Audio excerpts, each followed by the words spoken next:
Hi guys, how we doing? Thanks for joining me today. If you haven't been here before, my name's Peter and you're listening to Thailand Bound. Today I want to share a story that's very personal to me. It's actually one of the saddest stories I've ever told on this channel. Some of you might remember it from the early days, but I know many of you will be hearing it for the first time. You'll also notice that it's told in a slightly different way to how I tell stories now. And that's because it was recorded over 5 years ago during COVID lockdown. Back then, we were all stuck indoors, and I decided to tell this story because it was very personal to me, as I knew the person in the story from my time in Pattaya. After I shared it, something unexpected happened. Guys started sending me in their own stories to read out on the channel, and from there the channel really started to grow. But this story came before all of that. So I'd like to tell it again because I think it deserves to be heard again. And I think many of you will appreciate it, especially those of you who are not yet subscribed. So sit back, relax, and let me take you back to the time and place that stayed with me ever since and where it all began for me right here on Thailand Bound.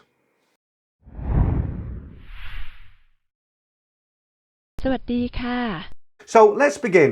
So I've got to give you a little bit of background on the two people involved. The first guy, we'll call him Tom for the sake of the story. He's an English guy. Let me set the background for this guy so you can kind of get a picture of this guy in your mind. So at the time, this story goes back about 27 years. So it's not something that happened recently. Tom is about 52 at the time, 53. He owns his own house. It's a council house. If you're not from the UK, a council house is like a government house. We had the right to buy in the 80s. People could buy their own houses, and he bought his own 3-bedroom council house. He's got children. They've grown up. Him and his wife have divorced. He somehow managed to retain the family home, paid her off or whatever, and he now owns this property. At the time, it was probably worth 80,000, 85,000 pounds, 100,000 US dollars. So that's where he is right now, Tom. Now, he is a taxi driver. He's a self-employed black cab driver. It's unsociable hours driving a taxi, but it's a very well-paid job. It can be if you're in the right place at the right time. Now, these guys, October, November, December, they make a lot of money. It goes quiet January, February, why you'll find a lot of taxi drivers in Pattaya in January and February. But he was making very, very good money. Now, remember, he had no rent, he had no mortgage, minimal bills, and he obviously he was single by now. Okay, now we're not going to get into the girl story just yet because that happens in Thailand. A little bit more background on Tom. And he was kind of thinking about maybe finding another girlfriend. He'd gone on various dating sites that we have here in the UK. He had gone to some singles parties. He had met some women and he'd been on several dates, but unfortunately a lot of the women, they were carrying a lot of baggage with them. Now, he'd been talking to one of his taxi driver colleagues, one of his friends who goes over to Pattaya 2 or 3 times a year. They got talking and he said, look, if you're looking for a girl, I don't know how serious you want to get with a girlfriend, but you know, why didn't you come over to Pattaya with me? I'm going over whenever it was. They're going over for a couple of weeks. Come over, see what you think of it, and take it from there. Everything was arranged. He was going over for 2 weeks with his friend, never been there before, and off they went to Thailand. So into Bangkok, one night in Nana Plaza, blew him away. Goes down to Pattaya with his friend, checks into a cheap hotel along the beach road somewhere. He really liked it. He enjoyed it. And he did, at the end of the night, he did have a new friend, join him in his hotel. So that's how it went on his first night for Tom. The rest of the 2 weeks that he was in Pattaya went as it does for everybody else. He went back to the UK, carried on driving, and he was focused now. He kind of really enjoyed this vacation that he had in Pattaya. And of course, when he was back in the UK, it's boring again, isn't it? He puts a lot of hours into his taxi driving. His main thought now was get as much money together. The next time I go to Thailand, I'm going to go for a month. He's now on his way back to Thailand. It's his second time. He's on his own. He's got a wad of cash with him, plenty of cash with him because he's been driving, he's been saving, and he's looking to have a good time. Basically what he's doing, he's bar finding different girls every other night, and he's just enjoying his time there. He's drinking probably a bit too much. He's eating some very, very nice food. He's spending a number of days with girls from the bars, sometimes just one night stands, sometimes he'll hook up with one for 2 or 3 nights. He's really enjoying himself. So he does that, he goes back to the UK, and he does exactly the same thing again several months later, back to Pattaya, exactly the same thing. This goes on for about 4 or 5 trips. By the sixth time that Tom gets out to Pattaya, he's getting a little bit bored of the one night stands, the one night experience, the girlfriend experience. One day he needs something, he needs some new underwear or something, so he decides to go to a shopping mall. Now, back in those days, it wasn't the same as it is today. It's a huge, it's a huge city now. There wasn't the shopping malls, like you didn't have Terminal 21 and places like that. So he decided to go shopping, get his bits and pieces. He went to an older shop. It's an older shopping mall now, very old. It's a place called Mike's Shopping Mall. It's about halfway down the beach road, and it's been around since 30 years, something like that, maybe longer. But this is the location he went to do his shopping. He's walking around, and he's not really thinking about looking for a girlfriend. He's actually doing his shopping, and he sees. He's on one of the upper levels, and he looks down, and in the middle of the ground floor there's various stalls, and he sees one stall where they're selling t-shirts for 100 baht, 150 baht. That catches his interest. He goes down to that stall and he's looking, and there's a nice now bearing in mind he's about 52, there's a girl selling these t-shirts, and she must be 27, 28, 30 maximum. Very, very pretty girl. We're going to call her, for the sake of this story, we're going to call her Ying, okay? The girl's name is Ying. So she's working on this store selling t-shirts. Tom is looking at these t-shirts and, holding them up to see if they'll fit him and everything. And all of a sudden, Ying comes across and in very, very good English asks Tom if she can help him with size, whatever, and he's quite kind of taken back that she speaks good English, which he likes this. So he has a little conversation with her about the t-shirts. I think he bought 2 or 3 t-shirts, and he leaves the mall and he's on his way back to his hotel, and he's been bitten by the bug. This girl has gotten to him. He's had a very little time with her, 5 minutes while he's buying a t-shirt. So she spoke good English. She's not working in a go-go bar. She's not working in a beer bar. She's not hanging around like a freelancer. She's working, hard-working girl, selling t-shirts. So Tom thinks immediately that, okay, she's a good girl. She must be a good girl because she's not working in a bar. Ying doesn't yet know that Tom is interested in her. Tom goes away, thinks about her, and he thinks, right, well, I'm going to play it real cool. I'm going to go back and try and ask her out. I'll talk to her and get the vibes, and if it all goes well, I'll ask her out for dinner. And his plan was to go back there the following day with some excuse about the t-shirt was a bit small, and that's what he do. So he goes back to his hotel, and he can't wait. He should have waited till tomorrow, but he can't wait. He's thinking about. He can't stop thinking about Ying, and he decides to head back to Mike's Shopping Mall and chat her up, basically, just see what kind of vibes he gets from her. Goes back in, starts talking. She smiles, nice to see you again, usual sort of thing. And they start talking. They get on quite well. He said to her, what time do you finish tonight? And now, as it happened, she finished at 8. Mike's Shopping Mall stayed open later. Mike had gone back in. He'd asked her, what time do you finish? She said about 8 o'clock. Would you like to come and have a meal with me? Would you like to come and eat something? Ying, straight away, yeah, lovely. I'd like to come and have a meal with you. And that's what happened. So Tom went off, took a shower, made himself look nice, and went back to pick up Ying at 8 o'clock, and they went off and they had a nice meal together, and it was quite enjoyable. He had a good time. No funny business. He didn't ask her to come back to the hotel, anything like that. They just went for a meal, got to know each other.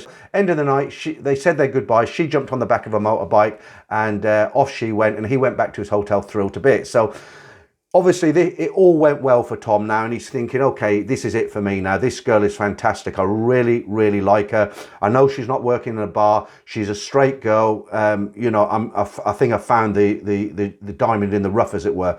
I'm going to really try and hook up with this girl full time. I don't know if he'd arranged to meet her the next day, or he went back to Mike's Shopping Mall and just chatted her up again, but he did go back. And one thing led to the other. Ying was very happy with Tom, and she decided that she would be able to keep him company. But obviously with work, it was a little bit restricted, and she could only get away at certain times. But when she could get away, she had days off, she had evenings off. They basically became an item. They spent all their time together. And, Tom tried to eventually get her back to the hotel. That wasn't easy. We'll get into that a bit later on. But yeah, they became an item. Eventually, the month that Tom had booked to stay in Pattaya came to the end. By this time, he was very, very close to Ying. Ying had ticked all the boxes, nothing to make him suspicious, anything like that. And he said, look, I'm going back I really want to keep in touch with you. I'll try and get over as soon as I can to get back. Ying was like, yeah, I like you as well, Tom. You know, I now consider like your, I mean, obviously her English wasn't this good, but for the sake of the story, she was saying to Tom, look, you know, I like you. I'm now considering that you are my boyfriend. I'm not going to go out with anybody else. I'm just waiting for you to come back and see me again. And Tom was thrilled to bits, went back to the UK, did what they always do. She didn't ask him for any money, anything like that, but he sent her a little bit of cash over. He wanted to send the money over. It wasn't that she asked for a salary or she was looking for a sponsor. She didn't ask for anything, but Tom now kind of thought of her as his girlfriend. He knew she was on very, very low money. They discussed all that, and he'd send her not a lot of money, maybe 1,500 baht a week. So let's accelerate the story now. Let's take it into the next level. So it gets to the point where Tom is now ready to head back to Thailand. He's saved up a lot of money again. He's told Ying he's coming back. She's thrilled to bits. She actually goes up to Bangkok airport. In those days, it was the old airport, not the new airport, the Don Mueang airport. She went up to that airport, met him. They went straight down to Pattaya that day, no staying overnight in Bangkok. And they started where they left off. And same thing as the last time. He spent all his time with Ying. Ying now, what she hadn't told Tom was the second time he went back on the trip to meet Ying, she now wasn't working. Tom asked her why she wasn't working in Mike's shopping mall anymore. She didn't really give a satisfactory answer. It was kind of sounded like she was making excuses why she wasn't working, but he couldn't get a straight answer at her. But he didn't think anything more of it. He wasn't really suspicious. He just thought, okay, she's lost her job for whatever reason. And actually, he did like it, actually, because it now meant that Ying could spend all day and all evening with him. And eventually, he did manage to take her back to the hotel, and she eventually stayed with him every night in his hotel. And while Tom was in Pattaya, she was with him all the time, okay? And there isn't really a lot more to tell you about their relationship in Pattaya at the moment, because that's how it went. The day finally came when he took 6 weeks off, went back, everything was the same, met Ying, she met him at the airport, and they were out having dinner one night, and Ying said to Tom, she said, look, Tom, you know, I do love you, but this is getting kind of strange now because I feel like you don't love me. And Tom was like, well, why would you say I don't love you? Every time I come here, I'm coming to, you know, I meet you, I send you money every week to take care of you. Why would you think I don't love you? And what Ying explained to Tom, she said, well, I kind of feel like I'm a holiday girlfriend because, yeah, when you're here having a good time, you want to spend all your time with me. And then you go back to the UK and you forget me. A lot of the time, I'm by myself here in Pattaya and I want a relationship with somebody who I'm going to be with all the time. So Tom thought about this and he said, well, I don't really know what I can do. They did talk about perhaps Ying going to live in the UK with Tom, but that was a kind of non-issue because Ying had explained to Tom that she had commitments in Thailand, she had family, she couldn't just get on an airplane and go and live in England. It's not that easy, or even back then it wasn't that easy, but she had a mother and family, and you know, she just didn't want to leave Thailand. She wanted to stay in Thailand. So Tom said to her, he said, I don't know what I can do. I mean, I'm coming over here, every spare penny I've got I spend on a ticket, I send you money, I'm coming over. I've been over 4 or 5 times just with you. I don't know what else I can do. And that was it for that kind of particular conversation. A week goes by and having another meal somewhere, and Ying picks Tom again, his brain, and she says, look, I've got an idea. She said, there's a place in Jomtien.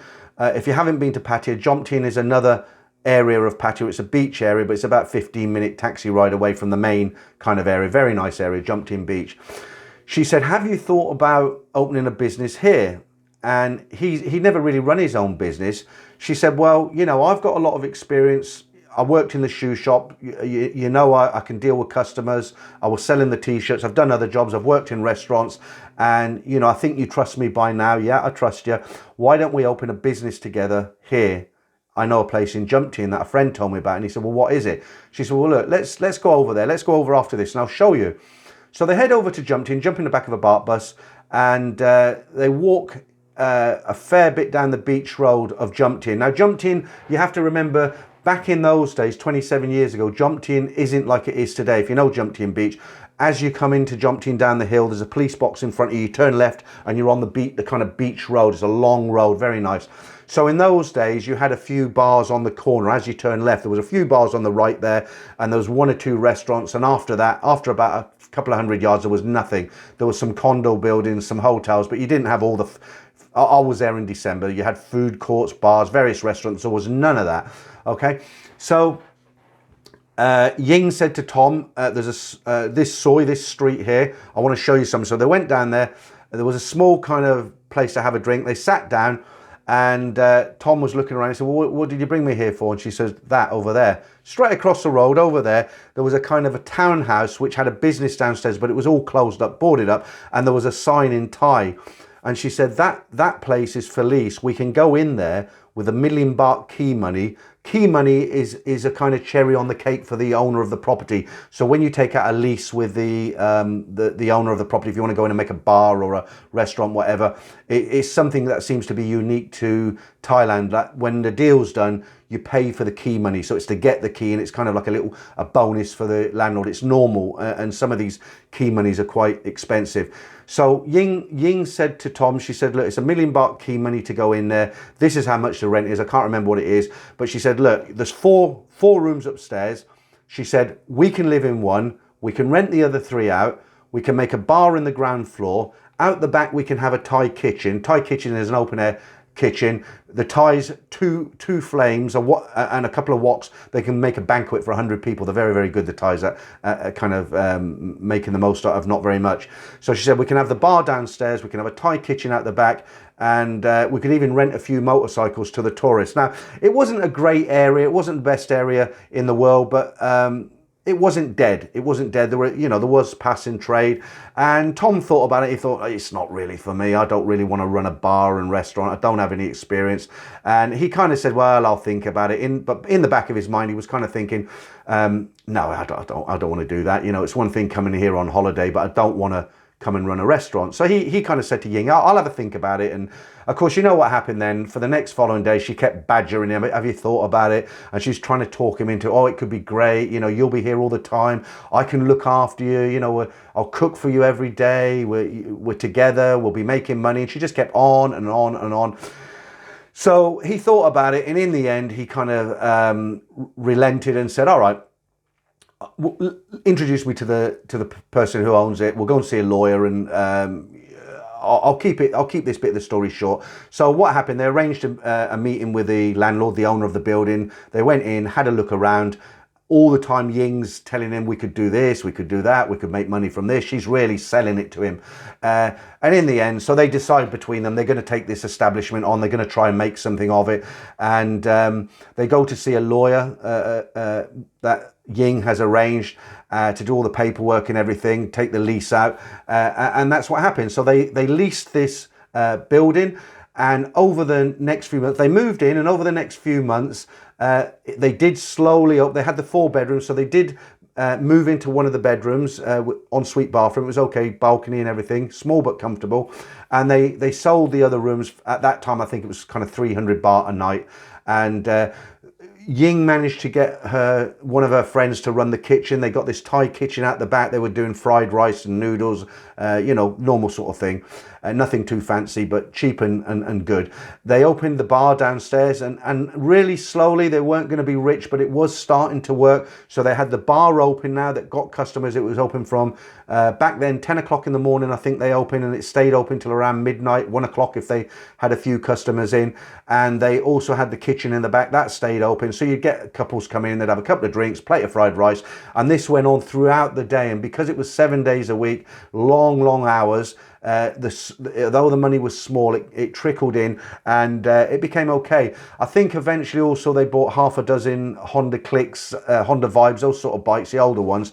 They rent them out probably 100 baht a day, something like that back then, 50 baht a day, I don't know. And it was starting to go well. So they'd been in there for about 3 months. Tom had to go back to the UK a couple of times after that because he had to tie up his loose ends. Something I missed out of the story. In order for Tom to finance this place. He'd had to sell his house. That was part of the story. I kind of missed out a big important part of the story. So Tom had gone back. He'd sold his house. He was staying with his brother. The money he'd sent over, and he'd invested in this kind of restaurant come bar come hotel, whatever you want to call it, and it was up and running, and him and Ying were running it, and it was fairly successful after 3 months. Tom had to go back to the UK now to tie up some loose ends. He was a bit worried. He said, Ying, I've got to get back to the UK. I haven't tied all the loose ends up, but the thing is, I don't really want to leave you here alone because it's a lot of work. There's a lot of lifting.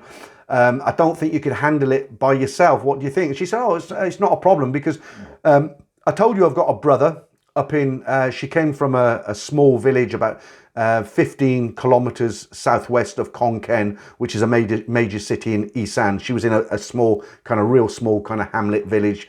And she said, it's not going to be a problem because my brother, who's older than me, he can come down. We can give him one of the rooms. And if needed, he can bring his friend, his cousin, whatever. And the two of them can come down. We don't really need to pay. If it's just for a month, he's my brother. He won't ask for any money. We just feed him, give him a few beers and whatever. And, you know, that'd work out. And he'd actually met this guy. Tom had met this guy before. He'd come down. I think he'd stayed with him a couple of nights now and again. No funny business. Just it was Ying's brother. Nothing more than that. So he thought about it. He thought, well, yeah, okay, that seems fair enough. There's no way I can't go back to the UK. You know, I've still got a car over there that I've got to sell. I've got to, you know, I've got family I've got to say bye to. And you know what it's like when you move over to another country. You've got loose ends to tie up. So he said, okay, I'll head back. Your brother can come down and help you. I've got to go back for about 3 weeks. And then this will be the last time I go back to the UK. After this time, I'll come back and, you know, that'll be it then. Now, another thing that I haven't forgotten, but I've got to put into the story right now, because of the setup, the arrangement, foreigners can't always own property and land. So the actual lease to the building was in Ying's name, not his name. Okay, so that's an important part of the story. So Tom goes back to the UK, ties up all his loose ends, but the last sort of 4 or 5 days before he was due to go back, he'd called her and he couldn't get hold of her, and he thought that's really strange because she never not picks up my calls, or sometimes while the restaurant's open, if it's busy and she doesn't pick up, then she'll always call back later when she finishes, but she wasn't calling back, and he thought this was really strange. This went on for a few days, Skyping her, he's calling her regular Thai number, and she just wasn't picking up, and he thought, well, she must be busy in the restaurant. There's no other explanation for it. And so he didn't think too much more of it. He kept trying to contact her, but he couldn't. Eventually, he sent her a message and said, look, I'll be back in Thailand on this day. I'll be arriving in Pattaya at this sort of time. My flight gets into Bangkok this time. I'll come straight down in the taxi. I should arrive at the restaurant sometime early in the afternoon.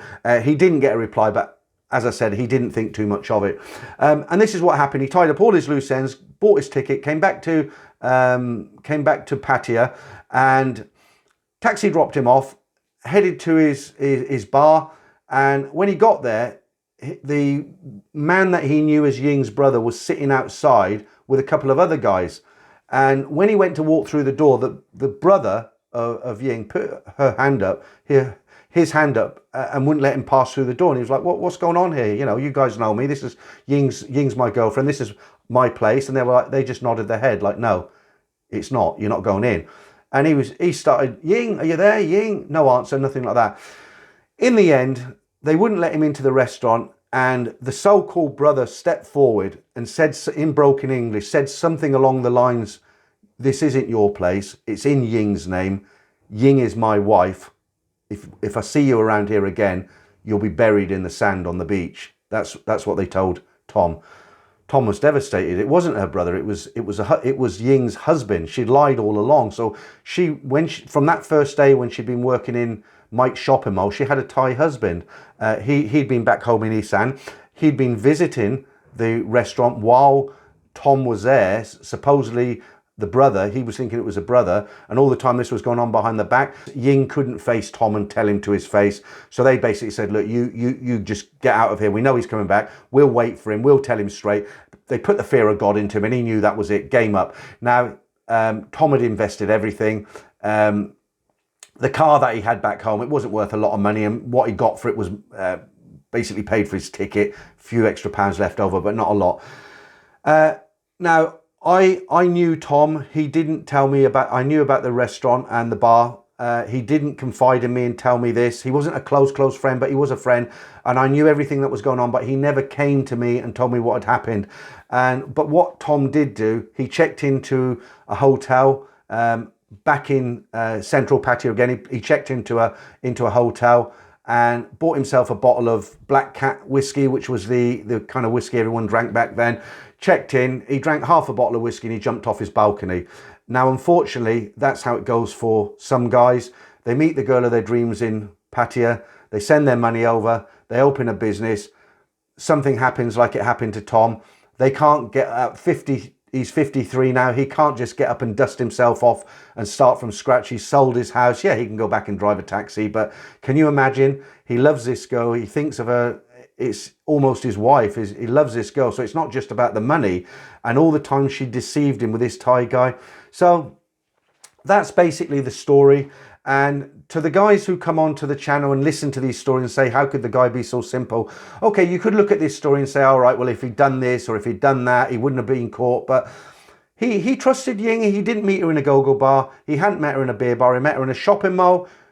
He wasn't so experienced. She came across as a good girl. He'd been with her for several months, nothing suspicious, and that's how it turned out. Just another unfortunate crash and burn story from Pattaya. Okay, so there you go, guys. That's the second time I've told that story on this channel. I hope it didn't depress you too much. All right, guys, that's it for this week. As always, I'll end as I always do. If you enjoy what I do, there's a link in the description if you want to support me with a coffee or a beer. You can join as a member, or at the very least, give me a thumbs up and join as a subscriber. Thanks again, guys, and I'll catch up with you all soon.